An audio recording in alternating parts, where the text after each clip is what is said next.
Hakim-Hakim pasal 11. Adapun Yefta orang Gilead itu adalah seorang pahlawan yang gagah perkasa, tetapi ia anak seorang perempuan sundal. Ayah Yefta ialah Gilead. Juga istri Gilead melahirkan anak-anak lelaki baginya. Setelah besar anak-anak istrinya ini, maka mereka mengusir Yefta. Katanya kepadanya, "Engkau tidak mendapat milik pusaka dalam keluarga kami, sebab engkau anak dari perempuan lain." Maka larilah Yefta dari saudara-saudaranya itu dan diam di tanah Tob. Di sana berkumpullah kepadanya petualang-petualang yang pergi merampok bersama-sama dengan dia. Beberapa waktu kemudian Bani Amon berperang melawan orang Israel. Dan ketika Bani Amon itu berperang melawan orang Israel, pergilah para tua-tua Gilead menjemput Yefta dari tanah Tob. Kata mereka kepada Yefta, "Mari, jadilah panglima kami dan biarlah kita berperang melawan Bani Amon." Tetapi kata Yefta kepada para tua-tua Gilead itu, "Bukankah kamu sendiri membenci aku dan mengusir aku dari keluargaku? Mengapa kamu datang sekarang kepadaku pada waktu kamu terdesak?" Kemudian berkatalah para tua-tua Gilead kepada Yefta, "Memang kami datang kembali sekarang kepadamu. Ikutilah kami dan berperanglah melawan Bani Amon. Maka engkau akan menjadi kepala atas kami, atas seluruh penduduk Gilead." Kata Yefta kepada para tua-tua Gilead, "Jadi, jika kamu membawa aku kembali untuk berperang melawan Bani Amon, dan Tuhan menyerahkan mereka kepadaku, maka akulah yang akan menjadi kepala atas kamu." Lalu kata para tua-tua Gilead kepada Yefta, "Demi Tuhan yang mendengarkannya sebagai saksi antara kita, kami akan berbuat seperti katamu itu." Maka Yefta ikut dengan para tua-tua Gilead. Lalu bangsa itu mengangkat dia menjadi kepala dan panglima mereka. Tetapi Yefta membawa seluruh perkaranya itu ke hadapan Tuhan di Mizpah.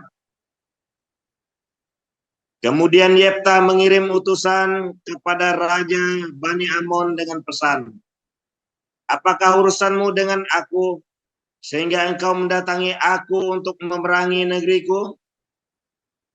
Jawab Raja Amon kepada utusan Yefta orang Israel, "Ketika berjalan keluar dari Mesir, telah merampas tanahku dari sungai Arnon sampai ke sungai Yabok dan sampai ke sungai Yordan. Maka sekarang kembalikanlah semuanya itu dengan jalan damai." Lalu Yefta mengirim pula utusan kepada Raja Bani Amon dengan pesan, "Beginilah kata Yefta orang Israel, tidak merampas tanah orang Moab atau tanah Bani Amon. Sebab ketika berjalan keluar dari Mesir, orang Israel melalui padang gurun sampai ke Laut Tebrau dan tiba di Kades. Ketika itu orang Israel mengirim utusan kepada Raja negeri Edom dengan permintaan, 'Izinkanlah kiranya kami berjalan melalui negerimu ini.' Tetapi Raja negeri Edom tidak mau mendengar. Mereka mengirim juga utusan kepada Raja negeri Moab, tetapi raja ini menolak. Maka orang Israel tinggal di Kades.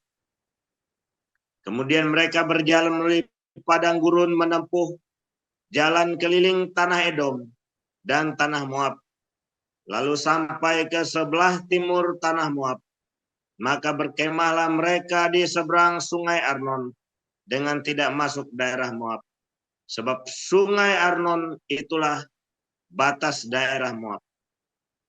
Lalu orang Israel mengirim utusan kepada Sihon, raja orang Amori, raja di Hesibon, dan orang Israel meminta kepadanya, izinkanlah kiranya kami berjalan melalui negeri ini, negerimu ini, sampai ke tempat yang kami tuju.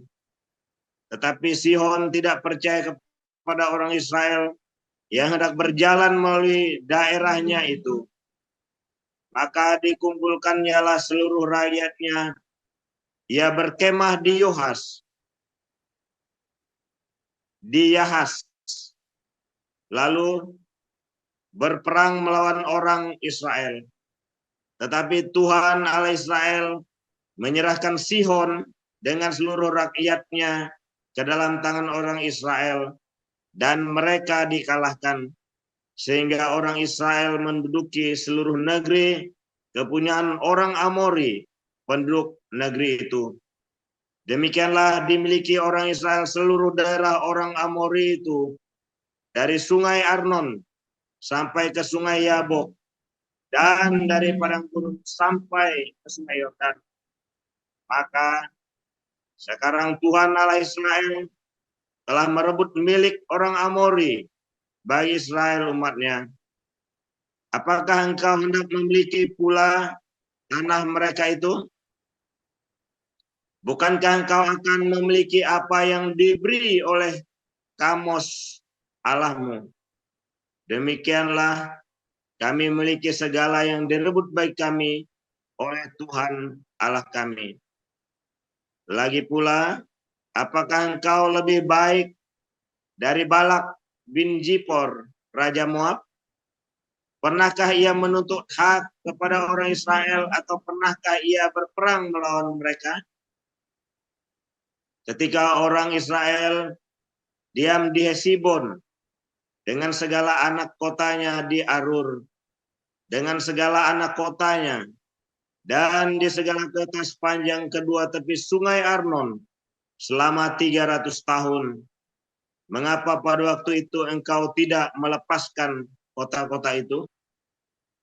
Jadi aku tidak bersalah terhadap engkau, tetapi engkau berbuat jahat terhadap aku dengan berperang melawan aku. Tuhan, hakim itu, dialah yang menjadi hakim pada hari ini antara orang Israel dan Bani Amon. Tetapi Raja Bani Amon tidak mendengarkan perkataan yang disampaikan kepadanya oleh utusan-utusan Yefta. Lalu roh Tuhan menghinggapi Yefta. Ia berjalan melalui daerah Gilead dan daerah Manase, kemudian melalui Mispa di Gilead. Dan dari Mispa di Gilead ia berjalan terus ke daerah Bani Amon.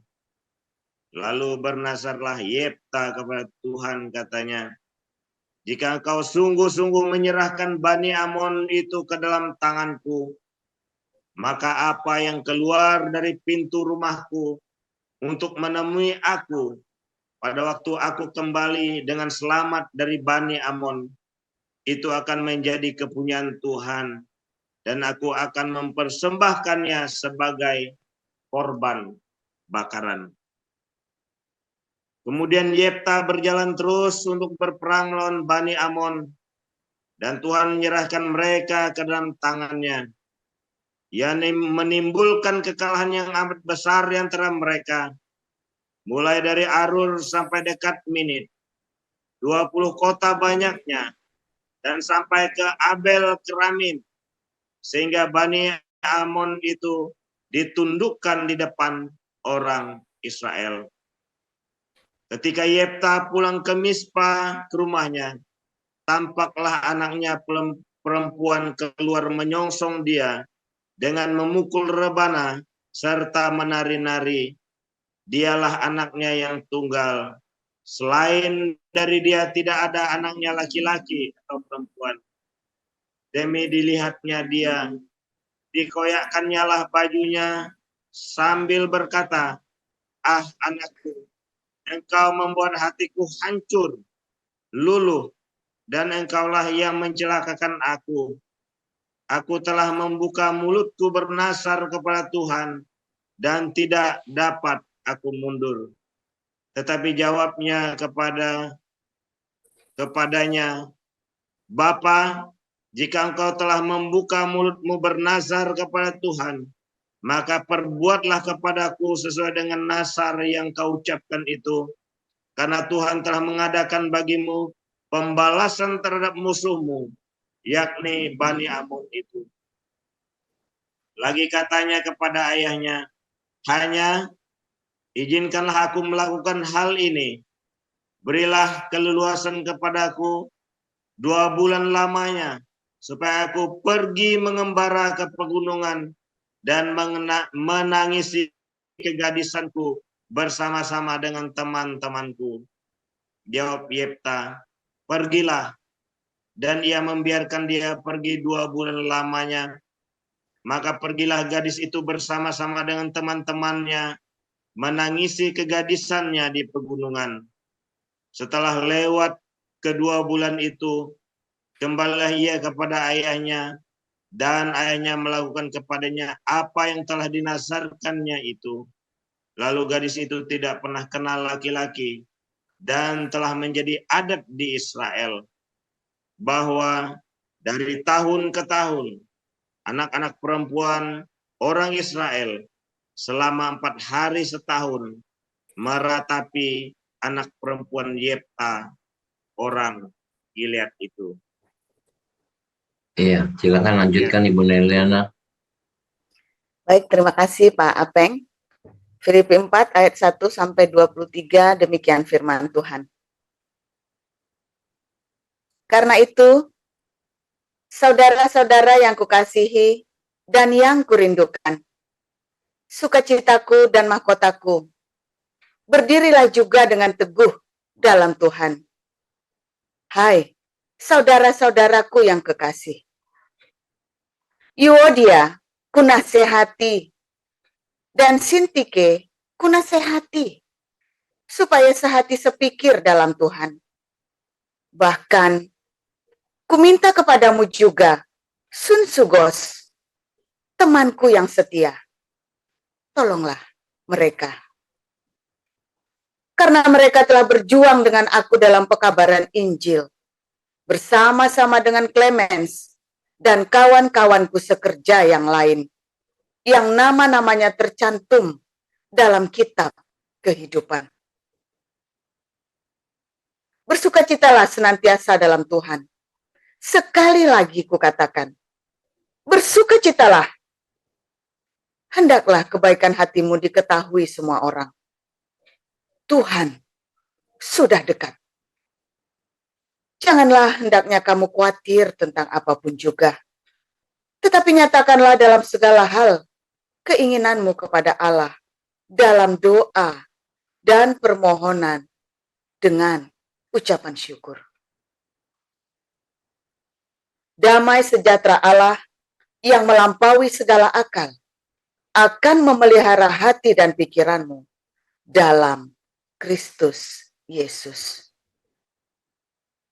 Jadi akhirnya, saudara-saudara, semua yang benar, semua yang mulia, semua yang adil, semua yang suci, semua yang manis, semua yang sedap didengar, semua yang disebut kebajikan dan patut dipuji. Pikirkanlah semuanya itu.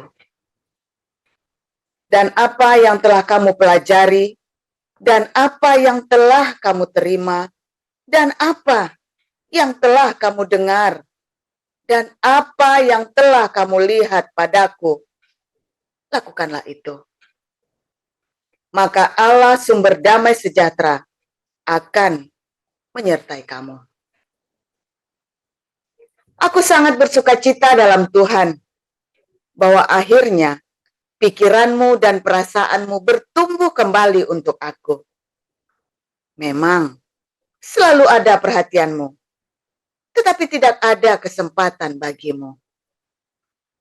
Kukatakan ini bukanlah karena kekurangan, sebab aku telah belajar mencukupkan diri dalam segala keadaan. Aku tahu apa itu kekurangan, dan aku tahu apa itu kelimpahan. Dalam segala hal dan dalam segala perkara, tidak ada sesuatu yang merupakan rahasia bagiku. Baik dalam hal kenyang, maupun dalam hal kelaparan. Baik dalam hal kelimpahan, maupun dalam hal kekurangan. Segala perkara dapat kutanggung di dalam Dia yang memberi kekuatan kepadaku. Namun baik juga perbuatanmu, bahwa kamu telah mengambil bagian dalam kesusahanku. Kamu sendiri tahu juga, hai orang-orang Filipi, pada waktu aku baru mulai mengabarkan Injil, ketika aku berangkat dari Makedonia, tidak ada satu jemaat pun yang mengadakan perhitungan hutang dan piutang dengan aku, selain daripada kamu. Karena di Tesalonika pun, kamu telah 1-2 kali mengirimkan bantuan kepadaku. Tetapi yang kuutamakan bukanlah pemberian itu, melainkan buahnya, yang makin memperbesar keuntunganmu. Kini aku telah menerima semua yang perlu daripadamu, malahan lebih daripada itu. Aku berkelimpahan, karena aku telah menerima kirimanmu dari Epafrodi. Menerima kirimanmu, dari Epafroditus. Waktu persembahan yang harum. Suatu persembahan yang harum. Suatu korban yang disukai dan yang berkenan kepada Allah. Allahku akan memenuhi segala keperluanmu menurut kekayaan dan kemuliaannya dalam Kristus Yesus. Dimuliakanlah Allah kita selama-lamanya. Amin. Sampaikanlah salamku kepada tiap-tiap orang kudus dalam Kristus Yesus. Salam kepadamu dari saudara-saudara yang bersama-sama dengan aku. Salam kepadamu dari segala orang kudus, khususnya dari mereka yang di istana Kaisar. Kasih karunia Tuhan Yesus Kristus menyertai rohmu. Ya, terima kasih untuk para rektor, Ibu Pagasianusino dan Ibu Neliana. Kita akan mendengarkan firman Tuhan yang ada disampaikan oleh Pastor Paul dengan judul Pemberian Kamos versus Yehova. Silakan Pastor Paul. Haleluya, luar biasa. Firman Tuhan selalu baru setiap hari. Jika kita menanti-nantikan Tuhan dengan penuh cinta, jangan lupa berdiakonia dalam segala kebaikan, karena harum baunya, saudara ya. Dan konsisten. Jangan sampai nanti ketika pertolongan itu mau datang, kamu malah lagi melorot ya imanmu ya, kayak kendor, wah nggak jadi datang dah. Ya, saya dulu beberapa kali melewatkannya soalnya ya. Waduh, gitu ya, saya dikasih tahu sama ini ya, sama rekan pelayanan, kamu nggak boleh, kamu nggak berkat nggak jadi datang dengan caramu begitu. Akhirnya saya konsisten ya. Setiap, aduh saudara itu ya pergumulan, apalagi saya temperamen ya saudara ya. Maka saya belajar ya, diam. Walaupun saya nggak suka, walaupun saya marah, saya diam saudara ya. Dan berkat itu mulai ya berdatangan. Ketika berkat berdatangan ya temperamennya makin baik saudara. Makin tenang. Karena berkatnya mulai datang. Ya saudara ya.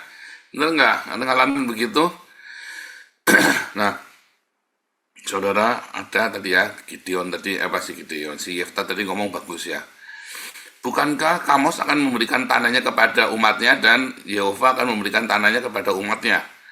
Ya, artinya tiap orang menyembah kepada dewanya masing-masing. Ya, kepada apa yang dia percaya. Lalu yang dia percaya itu akan memberikan berkat kepada umatnya. Misalnya Anda menyembah Gunung Kawi, Anda dapat dari dukun ini, dukun itu. Dia itu dewa Anda. Mereka memberikan berkat itu kepada Anda. Siapa di sini yang masih rajin ke dukun? Ya, lalu itu dapat berkat dari dewa-dewa Anda. Berkat dari yang Anda sembah-sembah, yang Anda tanya-tanya. Ya, siapa di sini yang rajin datang kepada Tuhan Yesus? Itulah berkat dari Tuhan Yesus. Ya, itulah berkat dari Tuhan yang tempat Anda berharap kepadanya. Kepada siapa kamu mengharapkan pertolongan? Itulah berkat dari dewanya.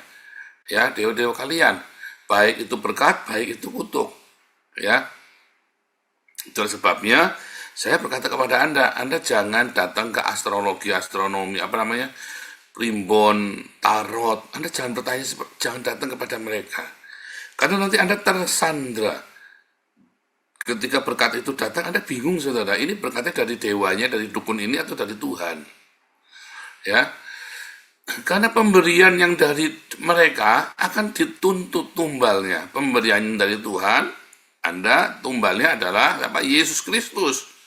Ya, karena setiap hal di dunia ini, setiap peristiwa membutuhkan tumbal. Ya, kalau Anda datang kepada dewa-dewa dunia ini, termasuk Mamon, itu dewa dunia ini, saudara, termasuk Mamon. Walaupun Anda tidak berkata, ya dewa uang, kasih saya uang, oh bukan gitu, enggak. Tetapi Anda kalau bekerja, mengabdikan dirimu kepada pekerjaan itu siang dan malam, maka kamu akan harus memberikan tumbalnya. Yaitu apa, saudara? Keluargamu. Kamu kerja siang malam, akhirnya keluargamu berantakan, tidak karu-karuan, ya kan? Kamu lupa untuk mengasihi, untuk memberikan perhatian, waktu kepada istri dan anak-anakmu, ya kan? Para ibu-ibu, ya kan? Ya, tapi tidak cukup sih Pak, nah itulah. Ya, kemarin siapa nanya kepada saya ya, saya lupa, yang mana dia ngomong-ngomong ya. Ini pagi siang malam anak-anaknya kasihan, itu saya bilang, itulah tumbalnya. Akhirnya anak-anaknya terbengkalai. Anak-anaknya menjadi tumbal. Karena mereka bekerja menyembah dewa Mamon. Menyembah itu tidak harus Anda berlutut di depannya, lalu sujud-sujud, tidak harus begitu, saudara. Apapun yang Anda abdikan, dedikasikan, ya seluruh hidupmu kepadanya, itulah penyembahan. Kalau kamu mengabdikan, dedikasikan hidupmu pada pekerjaanmu, itulah dewa kamu. Kalau kamu mengabdikan, dedikasikan kepada pelayanan, itulah dewa kamu. Kalau kamu mengabdikan, dedikasikan hidupmu kepada Gunung Kawi, itulah dewa kamu. Kalau kamu mendedikasikan hidupmu kepada Sang Cinta, maka Sang Cinta itu adalah dewa kamu, saudara. Ya, Sang Cinta itu adalah dewa kamu. Yesus Kristus adalah cinta yang diwujudkan. Ya, adalah Allah yang tidak dapat dilihat oleh mata. Yesus Kristus adalah cinta yang tidak dapat dilihat oleh mata, tapi dia menyatakannya kepada dunia. Lalu kita mengabdikan seluruh hidup kita kepada Sang Cinta. Coba kamu pikirkan di balik, saudara. Kasih formulasi. Saya sedang mengabdikan hidup saya kepada Sang Cinta. Namanya mengabdi kepada Sang Cinta, artinya kamu ketika kamu disakiti pun kamu mencintai. Mencintai itu bukan Anda lemah ya. Kemarin ada yang ngomong ya, mencintai, kemarin ya ada yang baru dibaptis kemarin ya, ada yang baru dibaptis, ya dia pikir saya lemah, saudara, ya saya bilang enggak, cintaku itu ngelawan wakil presiden Republik Indonesia, ya karena aku mencintai Indonesia, aku melawan seluruh orang Islam radikal termasuk wakil presiden Republik Indonesia. Saya bilang begitu, cinta itu dahsyat, kamu jangan bikin cinta itu lemah. Ya, cinta itu tuh ngeri sekali, saudara ya. Dia bisa melakukan pekerjaan yang dahsyat di muka bumi ini karena cinta. Seorang ibu yang mencintai anaknya, ya seorang seorang laki-laki yang mengasihi keluarganya, wah itu bisa melakukan pekerjaan-pekerjaan yang mengerikan, saudara ya. Karena cinta, tergantung cintanya apa? Cintanya storge, cintanya eros. Ya, orang kalau cemburu itu ya, waduh, tadinya pendiam, dia cemburu, dia pergi, jadi TKI, pulang, istrinya selingkuh, rumahnya dibakar, saudara, sama orang-orangnya. Itu ngerikan, saudara. Cinta itu, tadinya dia pendiam, dia bisa melakukan kenekatan seperti itu. Itulah kekuatan cinta, apapun nama cinta itu, mau cinta eros, filio, storge, mau cinta itu agape, mau cinta apapun, saudara. Gak sama, saudara ya. Kamu mau serahkan hidupmu itu kepada siapa? Ketika Yefta, ya, dia mengabdikan dirinya kepada Sang Yehova, yang itu Sang Cinta. Dia bernazar, dia berikan anaknya, ya, bukan disembelih, ya. Kalau bilang kalau mempersembahkan anak itu, ya, setelah tradisi Abraham dibatalkan penyembelihannya, maka bukan disembelih, sama seperti Samuel dipersembahkan, yaitu untuk melayani Tuhan. Maksudnya begitu ya, di bait suci. Kalau di dalam zaman perjanjian lama, maka dia akan tinggal di bait suci, ya. Kalau perempuan nggak boleh menikah, kalau laki-laki ya pokoknya sebagai imam nggak boleh. Itu tadi hidupnya benar-benar komitmen di sana seperti Samuel, ya, saudara ya, itu yang namanya mempersembahkan. Nah, karena ia menyembah kepada Sang Cinta, maka dia menumbalkan anaknya, saudara. Dia bernazar, dia tumbalkan anaknya. Tapi dalam arti bukan menyembelih anaknya ya. Kalau mengorbankan anak tadi sudah dijelasin, bukan menyembelih anak, tapi itulah tumbal. Karena Sang Cinta tidak meminta darahmu, saudara. Sang Cinta itu meminta apa, saudara? Pengabdianmu. Ya, bagaimana kamu tuh bisa memberikan hidupmu seluruhnya kepada Sang Cinta itu. Nah, namanya memberikan. Kalau dalam perjanjian lama itu ya seperti Yefta bernazarnya. Dalam perjanjian baru bagaimana? Dalam perjanjian baru adalah bagaimana kamu bisa mempersembahkan seluruh hidupmu bukan untuk sebuah ritual dan simbol. Ya, tetapi kalau kamu bilang aku akan persembahkan anakku kepada Tuhan, kamu berarti harus didik anakmu di dalam Tuhan sungguh-sungguh. Tidak boleh sembarangan. Saya berjanji kepada Tuhan, saya serahkan Wesley kepada Tuhan. Bukan berarti Wesley harus jadi pendeta. Oh, bukan, saudara. Itu perjanjian lama. Dalam perjanjian baru, berarti saya komitmen untuk mendidik si Wesley ini untuk takut akan Tuhan. Dan tiap hari saya harus awasi jalan hidupnya dia, saudara. Ya, itu yang namanya memperhatikan. Saudara, ketika Anda diberkati Tuhan, apa yang menjadi nazarmu, saudara? Apakah kamu akan membawa keluargamu datang kepada Tuhan, atau ketika kamu diberkati malah justru kamu membawa keluargamu jauh dari Tuhan? Nah, di Eropa ini diberkati dan keluarganya malah jauh dari Tuhan. Ya, dia pikir anak-anaknya tidak perlu diajari tentang Tuhan. Dia tidak memikirkan, atau dia mengajari. Kalau kamu ngajari anakmu, berarti kelakuanmu kudu benar, saudara. Ayo loh. Kalau kamu bilang aku mau ngajari anakku di dalam Tuhan, perbuatanmu kudu. Kalau enggak, kamu justru akan menjauhkan anakmu dari Tuhan. Kelakuanmu yang tidak benar itu, terus kamu ceritanya Tuhan-Tuhan sama anakmu ya, cerita tentang Tuhan. Tapi kelakuanmu itu tidak benar, saudara. Mengecewakan terus ya, anakmu kecewa. Maka kamu sudah menjauhkan anakmu dari Tuhan. Ya, wah, justru kamu tuh bahaya bagi anakmu, saudara. Jadi kamu kalau bilang aku mau serahkan anakku pada Tuhan, kamu harus komitmen ajari anakmu di dalam Tuhan, dan kemudian kelakuanmu harus benar-benar di dalam Tuhan, saudara. Nah, itulah kalau kamu mau mengabdi kepada Sang Cinta. Dan kalau kamu mengabdi kepada Tuhanmu yang namanya cinta, kalau Sang Agape ini adalah Tuhanmu, maka kamu akan mendapatkan kebahagiaan yang lebih lagi, saudara. Karena Sang Cinta itu tidak pernah bertepuk sebelah tangan. Agape ya, kalau eros bisa bertepuk sebelah tangan. Kalau agape dari Tuhan Yesus tidak pernah bertepuk sebelah tangan. Ya, ketika kamu mencintai Tuhan, maka kita akan diberikan kehidupan olehnya, saudara. Kita akan diberi kehidupan. Ya, makanya ketika kita mengabdi kepada majikan kita, Sang Agape ini, Sang Cinta yang kita kenal di dalam nama Tuhan Yesus Kristus ini, ya, kamu benar-benar mengabdi enggak? Jangan-jangan kamu bukan mengabdi kepada Tuhan Yesus, saudara, tapi kamu sedang mengabdi kepada aktivitas pekerjaan kekristenan. Jangan-jangan kamu sedang terlibat di dalam sebuah aktivitas, di dalam sebuah klub yang namanya gereja. Bukan Anda sedang mengabdi kepada Sang Cinta itu. Hati-hati, saudara. Coba kamu ukur hidupmu. Apakah kamu sedang mengabdi kepada Sang Cinta ini, Yesus Kristus yang penuh cinta, yaitu dengan mengabdikan dirimu sebagai cinta. Atau kamu sedang mengabdi kepada aktivitas. Kamu sibuk dengan aktivitas dan lupa mencintai. Kamu ngotot kepenginan kudu yang paling benar. Kamu gegeran mutung, saudara, sampai bertengkar di dalam yayasan. Jangan-jangan kamu bukan lagi mencintai loh, tapi kamu sedang beraktualisasi diri, saudara. Ya, kamu mutung, dikit-dikit mutung, dikit-dikit mutung. Nah, kalau kamu dikit-dikit mutung, kamu sedang tidak melayani sang cinta.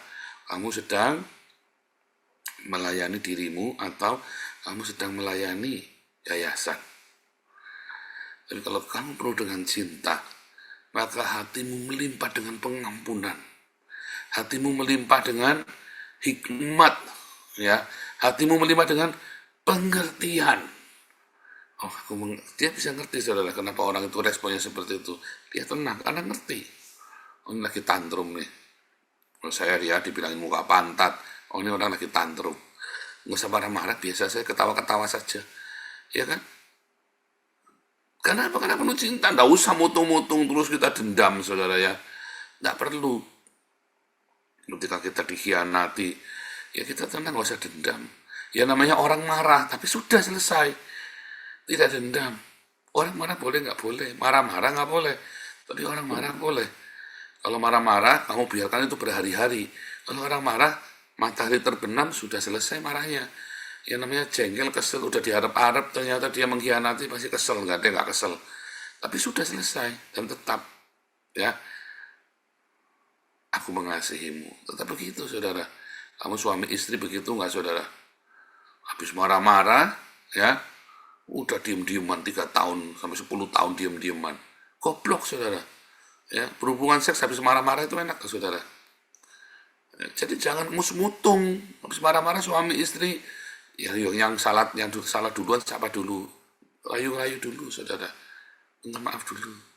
Ya, nanti tambah intim, tambah indah hubungannya nanti. Jangan marah-marah. Jangan sampai berhari-hari, bertahun-tahun marah-marahnya. Baru sampai neng-nengan, pisah kasur, pisah rumah, pisah ranjang, pisah segalanya. Bodoh kamu, saudara, ya. Banyak orang gitu, ya. Karena dia tidak mencintai sebetulnya. Oh, aku mencintai, Pak. Enggak. Kamu sedang mengabdi kepada egomu. Walaupun kamu benar, orang kalau penuh cinta, ya walaupun benar, saudara, ya, tidak harus yang benar itu dilakukan. Itulah cinta. Ya, bukan kompromi, tapi kamu tahu orang ini belum ngerti, kamu paksain pun belum tentu mampu. Kamu diam. Itulah sang cinta. Walaupun kamu yang benar loh. Belum tentu kamu yang benar itu tetap kamu yang harus benar. Walaupun kamu yang benar, belum tentu kamu harus benar. Nggak apa-apa, ya udah, nggak apa-apa, biar dia benar. Karena itulah cinta, saudara. Di dalam cinta itu ada room of error. Kamu membiarkan orang lain untuk bikin salah kepada kamu. Ya kan? Supaya dia belajar, supaya dia melihat ada cinta dalam hidupmu. Ya kan? Nah, makanya berkatmu itu pemberiannya Kamos, dewanya orang-orang yang sono itu. Apa kamu dari Tuhan Yesus, saudara? Kalau berkatmu dari Kamos, cintamu cintanya Kamos, ya kudu, kamu yang paling benar.